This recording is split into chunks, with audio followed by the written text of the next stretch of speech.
যে খবরের দিকে নজর রাখবো, দেগঙ্গার এটিএম এ দুষ্কৃতী তাণ্ডব। দেগঙ্গায় এটিএম ভাঙার চেষ্টা, সরকারি বাসেও হামলা চালায় দুষ্কৃতীরা। আমাদের সঙ্গে রয়েছেন প্রতিনিধি জিয়াউল। এখনো পর্যন্ত পুলিশ কি বলছে, তদন্তের আপডেট কি জিয়াউল?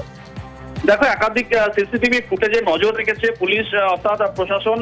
দেগঙ্গার চাকলা মন্দিরের কাছে একটি এটিএম এ সেখানে দুষ্কৃতী হামলা অর্থাৎ এটিএম ভাঙার চেষ্টা করে এবং একটি সরকারি বাসেও হামলা করে দুষ্কৃতী। ফলে কি কারণে কি উদ্দেশ্যে ভাঙার চেষ্টা সবটাই তদন্ত করে দেখছে পুলিশ।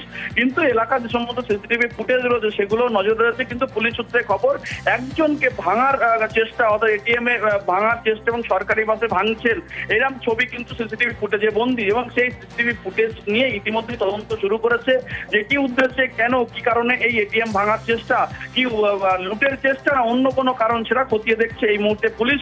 কিন্তু যেভাবে একেবারে প্রকাশ্যে একেবারে সেখানে জনবহুল এলাকায় সেখানে দেখা যাচ্ছে এটিএম এ দুষ্কৃতী হামলা, কিন্তু কি উদ্দেশ্যে এই দুষ্কৃতী হামলা এবং কেন তারা কি টাকা লুটের চেষ্টা না অন্য কোনো কারণ রয়েছে, সবটাই তদন্ত করে দেখছে এই মুহূর্তে দেগঙ্গা থানার পুলিশ। এবং একাধিক সিসিটিভি ফুটেজ সেগুলো সংগ্রহ করে নজর রাখা হচ্ছে, কিন্তু পুলিশ সূত্রে খবর এক ব্যক্তি সেই এটিএম ভাঙছেন এবং সেই ধরনের ছবি অর্থাৎ একেবারে স্পষ্ট। ফলে সেই সিসিটিভি ফুটেজ দিয়ে তদন্ত শুরু করেছে দেগঙ্গা থানার পুলিশ। অনিন্দিতা, বেশ, ধন্যবাদ জিয়াউল।